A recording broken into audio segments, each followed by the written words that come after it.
Hello guys and welcome back to the channel. How 25,000 Filipinos run quietly a town in Canada. And I'm talking about Toronto over here. You sent me this video on the channel, guys. We know Filipino people are born to lead, they have an inventivity which is like unique in the world. But let's see what they did in Canada.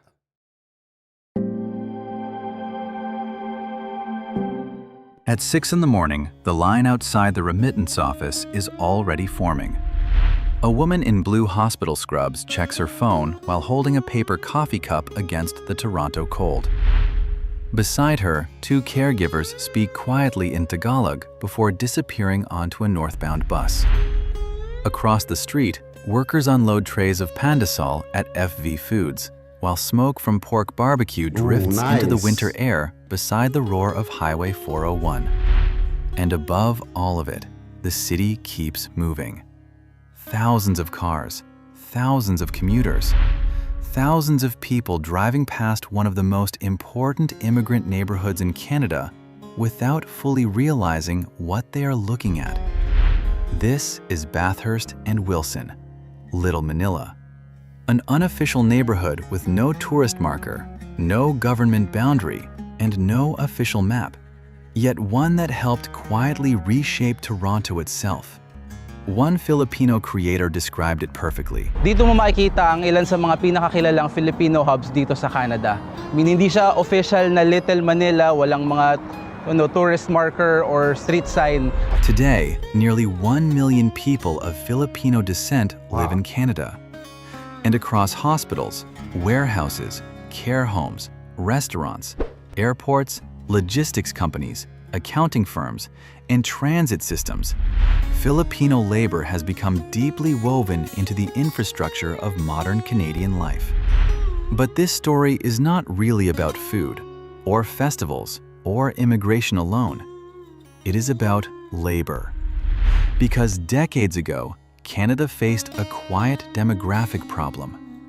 Its population was aging, hospitals needed nurses, families needed caregivers, long-term care homes needed workers willing to endure physically and emotionally exhausting jobs.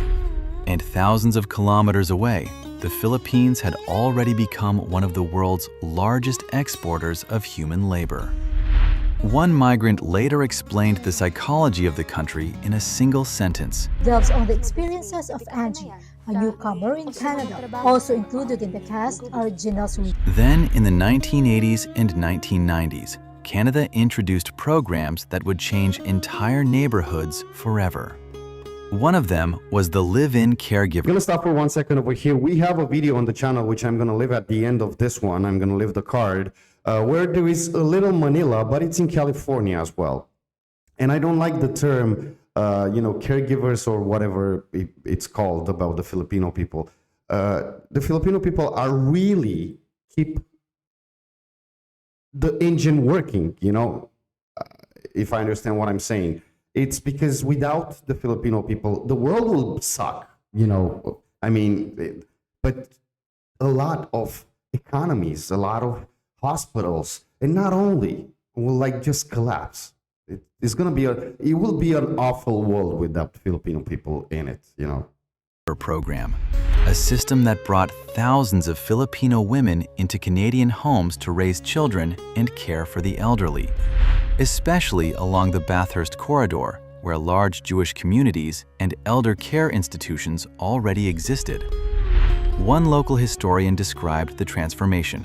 At dahil din sa sitwasyon sa Pilipinas. Pero noong 1990s, dumami ng husto ang bilang. Libo-libong Pilipino, specifically mga kababaihan ang dumating bilang live-in caregivers. And slowly, an invisible migration system formed. Women rented apartments near Wilson, caregivers gathered on weekends, families sponsored cousins, restaurants opened, churches filled, money flowed home. And eventually, an entire neighborhood emerged from homesickness, survival, and repetition. One resident remembered the early years. In the 80s, I remember going to my first Filipino restaurant, which it was called Aristocrat before. It is now Marcelina's, and that was the only one then. And then it started to grow. Filipinos were starting to look for restaurants. And then there are Filipino schools for PSW now is what they call it. And there are remittance companies. But behind the growth was sacrifice. Many of the women who helped build Little Manila spent years raising other people's children while their own children remained back in Manila, Cebu, or Iloilo. One caregiver later described the contradiction like this: "You learn to love the children you care for, but every time they hug you, you remember your own children are growing up somewhere else." Wow. And yet, the migration kept growing because economically, the route worked. A caregiver could support an extended family. A nurse in Toronto could finance a sibling's university education back home. A dishwasher could eventually become a homeowner. Migration stopped feeling temporary. It became infrastructure. And when I was researching Little Manila, that contradiction kept appearing over and over again. People spoke about loneliness, but also opportunity. About exhaustion, but also stability. About sacrifice, but also pride. And somehow, out of all of that, something extraordinary emerged. Today, every weekend, smoke from charcoal grills spills across Bathurst Street. Tagalog echoes through crowded sidewalks. At Taste of Manila, nearly 150,000 people flood the neighborhood for the largest Filipino festival outside the Philippines. One traveler walking through the area stopped and said, "Barbecues and street markets you will usually not see in every large American city, but here it's every weekend like this." This is a story about how caregivers became homeowners, how kitchens became businesses, how children of immigrants entered hospitals, police departments, politics, and media, and how one unofficial intersection quietly became one of the systems helping hold modern Toronto together.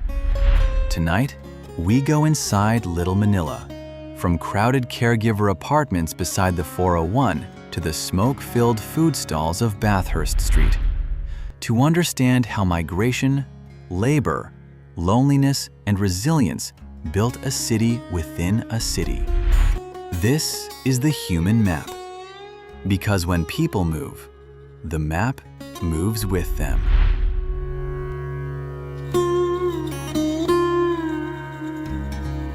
Long before Toronto had a Little Manila, before charcoal smoke drifted through Bathurst and Wilson, before halo halo signs glowed beside the 401 highway, the relationship between Canada and the Philippines had already begun quietly inside hospitals. Canada is asking the Philippines to deploy more health workers to its province of Ontario as its rising caseload pushes hospitals to the brink. Nursing schools and immigration offices. Because for decades, Canada faced a problem it could not solve alone. It needed workers, not temporarily, systemically. Workers for hospitals, workers for elder care, workers willing to take unstable shifts, long hours, overnight schedules, and emotionally exhausting jobs inside one of the world's fastest aging societies.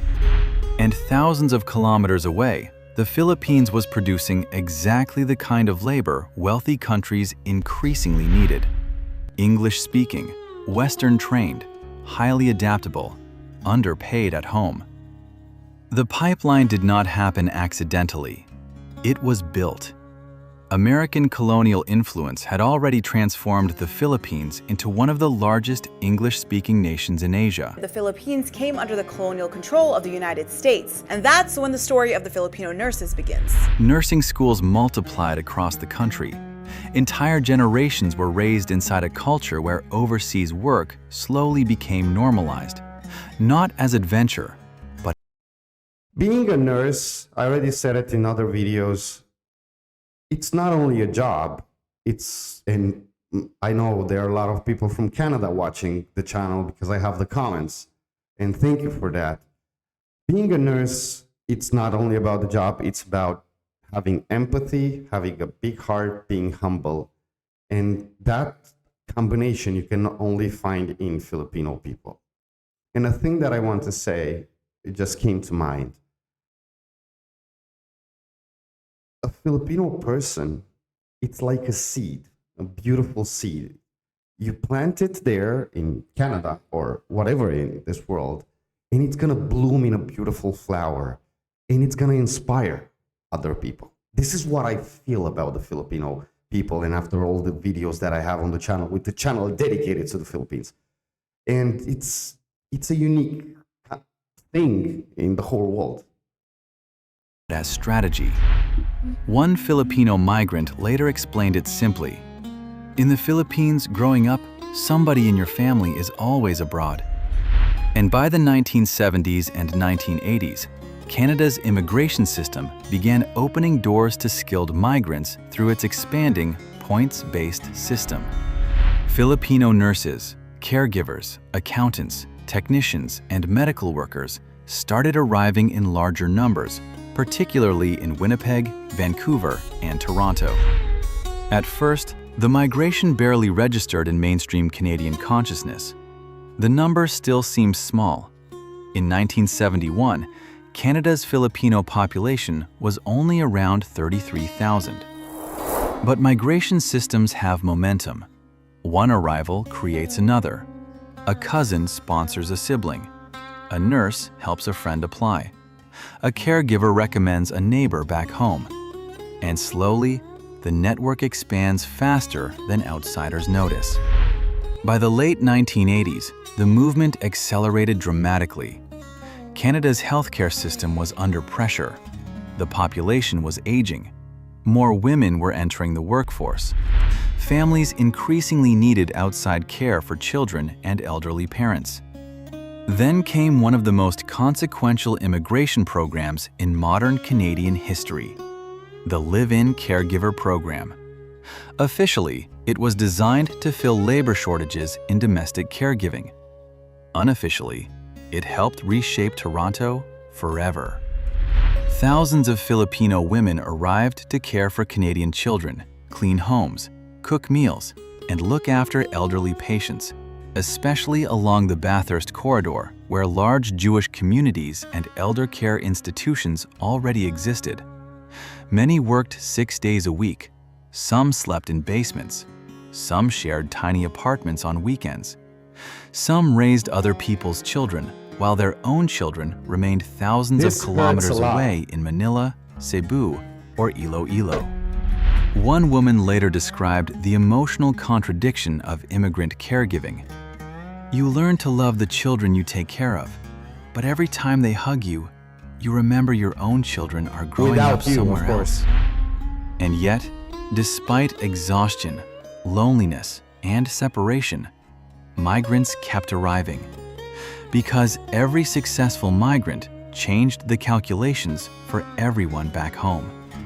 A nurse in Toronto could support an entire extended family in the Philippines. A caregiver could finance siblings through university. A dishwasher could eventually become a homeowner. The route worked. And once migration routes begin working economically, they rarely stay small for long. By the 1990s, Bathurst and Wilson was no longer just another intersection in North York. Something new was forming there, quietly. And eventually, the entire city would smell it before it understood it.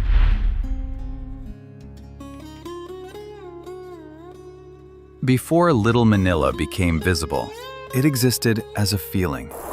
A place people searched for after long shifts, exhausting bus rides, and silent apartments.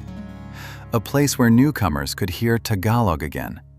Where grocery shelves carried Lucky Me noodles, bagoong, banana ketchup, and pancit canton. Where karaoke leaked through restaurant walls late into the night.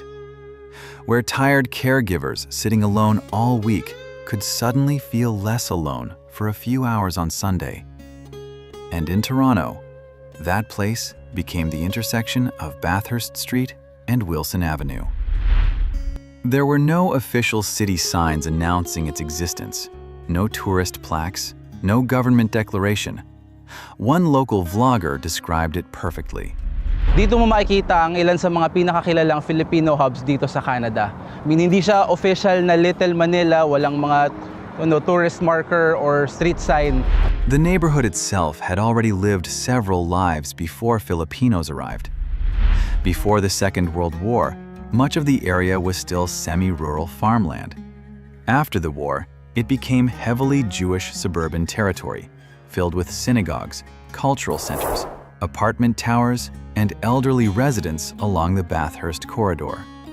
Then, in the 1990s, the caregiver wave changed the demographic map again. Thousands of Filipino women working in elder care and domestic labor settled near Wilson and Bathurst because it was practical, close to work, relatively affordable, connected to transit, and emotionally familiar. At first, many were what locals later called weekend warriors, caregivers who lived inside employers' homes during the week, then returned to cramped apartments near Bathurst and Wilson during their days off, just to feel human again. Some attended church together. Some lined up at remittance offices wiring money back to the Philippines. Some crowded into aging high-rise apartments overlooking the endless noise of Highway 401, sharing bedrooms to save money while planning how to eventually bring children and spouses to Canada. Laundry hung from tiny balconies. Rice cookers stayed running late into the night. And inside elevators and apartment hallways, conversations constantly moved between two countries at once: Toronto and Manila, Canada and home. One resident remembered the transformation. In the 80s, I remember going to my first Filipino restaurant, which it was called Aristocrat before. It is now Marcelinas, and that was the only one then. And then it started to grow. Filipinos were starting to look for restaurants. And then there are Filipino schools for PSW now is what they call it. And there are remittance companies. And food became the first real infrastructure of Little Manila. Not luxury, necessity. Places like Sampaguita Village Restaurant, Cabalen, and later Tinuno became more than restaurants. They became emotional supply chains, places where exhausted workers could briefly recover from homesickness through familiarity. The smell of garlic rice, the sound of Tagalog, the sight of basketball games playing on mounted televisions, the feeling of eating food that tasted like memory. One newcomer to Toronto admitted, "To be honest, I didn't even know that we have a Little Manila here in Toronto. I've lived in Toronto for several years now, but looking back, I don't think I've ever tried Filipino food before coming to Tinuno." That invisibility became one of the great contradictions of the Filipino. Guys, if you have just to spare like another 2 minutes after the video, let me know your story down below. If you are from there, from Canada, how it was. I read all the comments from you guys, and it will be like beautiful to know your story, to share it with other Filipinos that maybe are there, and who knows, watching the same video, maybe afterwards talking in some restaurants and said, "Did you see the Alex and Channel video?" Yeah, it was me. It will be cool to know that. It's beautiful because I know how hard it was for a lot of you that are there for a lot of years. And maybe seeing this bring up some memories. And of course, they'll bring memories from home, seeing all this food, which is, how we say delicious? Sarap. I'm trying with my Tagalog, Canadian experience. Hundreds of thousands of Filipinos were already helping run hospitals, care homes, kitchens, and service industries across Canada. Yet many Canadians barely noticed the community at all, until weekends arrived. Because by Saturday afternoon, Bathurst and Wilson transformed. Smoke drifted across sidewalks from charcoal grills. Tagalog echoed between storefronts. Street vendors sold barbecue skewers, halo-halo, lumpia, and isa beneath crowded awnings. One traveler walking through the area stopped and said, Barbecues and street markets you will usually not see in every large American city, but here it's every weekend like this. but here, every weekend is like this. Little Manila was no longer just surviving. It was becoming visible. And once immigrant neighborhoods stop feeling temporary, something deeper begins happening. The children growing up there slowly stop seeing themselves as outsiders at all.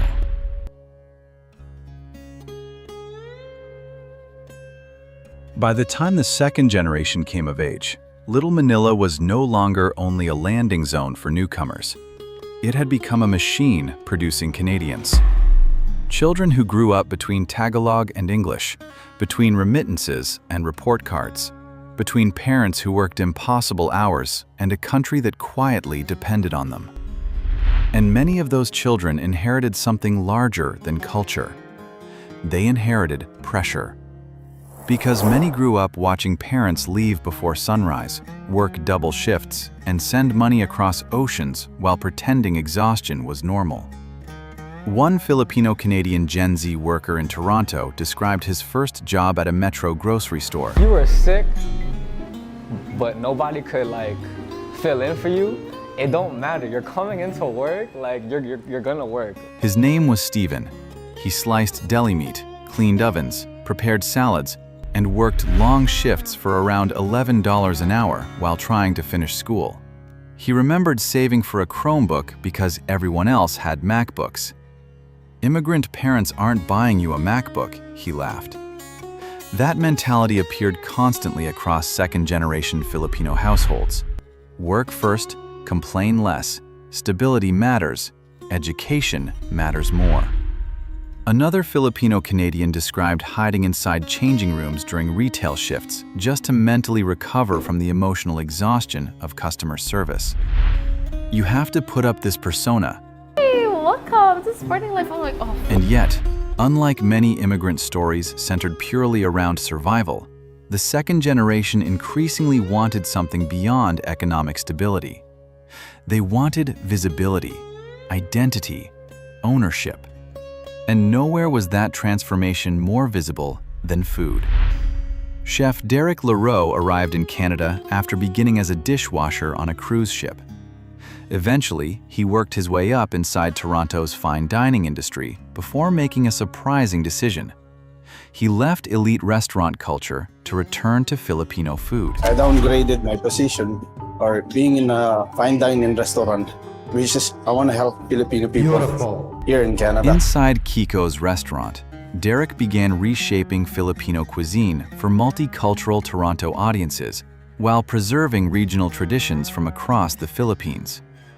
That evolution mattered because for years, many Filipino immigrants felt pressure to assimilate quietly into Canada rather than publicly celebrate their identity. But the second generation increasingly moved in the opposite direction. Filipino food became fashionable. Ube entered mainstream cafes. Kamayan dinners appeared on social media.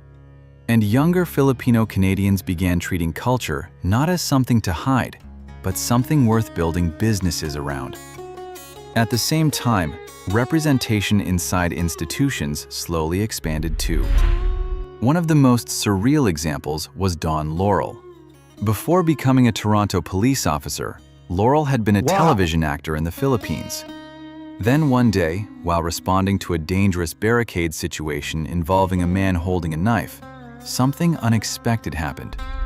The man suddenly recognized him from television. Hey, aren't you so-and-so? I go, yes. The tension immediately softened, and in that strange moment, Little Manila revealed how immigrant communities mature over time.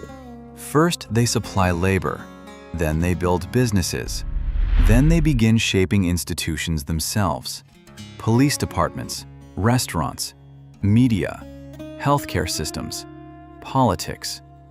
But success created another contradiction too. Because even as Filipino Canadians became deeply woven into Toronto's economy, many still felt strangely invisible inside the larger Canadian story. And nowhere was that contradiction more visible than on the streets of Little Manila itself, where food became the language through which an entire community finally announced its presence to the city around it. You smell before you see. Most neighborhoods announce themselves with skylines or architecture. Little Manila announces itself with smoke. On weekends near Bathurst and Wilson, charcoal drifts through the air long before most people realize where they are. Cars slow down beside crowded sidewalks. Music leaks from storefronts. Smoke rises from grills lined with pork barbecue, chicken skewers, and Esau, grilled intestines sizzling above open flames. One traveler walking through the neighborhood captured the moment perfectly. We noticed some smoke in the air. That was the sign to turn on our cameras and see what's happening. And suddenly, in the middle of Toronto, the street begins feeling less like Canada and more like a compressed version of the Philippines itself. Tagalog echoes between storefronts. Families crowd bakery counters. Children carry halo-halo beneath apartment towers. Vendors shout over music and traffic beside the roar of Highway 401. Little Manila does not operate like a carefully planned cultural district. It feels improvised, alive, dense with overlapping smells, dialects, memories, and regional identities from across the Philippine archipelago. One local creator explained, Pinakamalaking influence kung bakit nakasanayan natin na ito yung parang Filipino town or yung naging Little Manila. And food became the mechanism through which that identity spread beyond the Filipino community itself. Places like Tinuno turned Kamayan dining into one of Toronto's most unusual communal food experiences. Giant feasts spread across banana leaves where people eat with their hands beside strangers, friends, and extended family. One visitor described the experience. You kind of get that warm-hearted feeling of sharing food with your friends and family. But for many first-generation immigrants, these restaurants were never only about eating. They were temporary relief from homesickness, isolation, and the psychological exhaustion of rebuilding life in another country. A place to hear familiar accents, watch Filipino television, celebrate birthdays, talk about immigration paperwork, exchange job leads, and briefly forget how far away home really was. Wow, this was beautiful, guys. I don't know if you knew about this. Maybe, yeah, maybe not. If you live in Canada, of course. But it's awesome. I'm sorry that in Italy, there is no place like this. I would go like ASAP to be a part of it. Because, you know, I feel a little Filipino by heart. And you know how much I love you guys. And I appreciate you and I respect you. And like I was saying, now at the end of the video, I'm going to leave you this card. It's California. It's Little Manila in California. It's a beautiful video. If you haven't saw that, it's going to pop up in a second over here. And let me know your story down below. It will be beautiful to know, honestly. I really, really love to know when you came to Canada, how it was, what was your first job. And I hope the people from Canada, this is a thing that I don't know, but I hope they received you well. They welcome you well, because it's an important thing. And I know how difficult it is living outside your country and missing your family. Thank you for watching. Thank you for being here. The video is up here. And don't forget, stay strong. You're beautiful people. God bless the Philippines. Stay safe.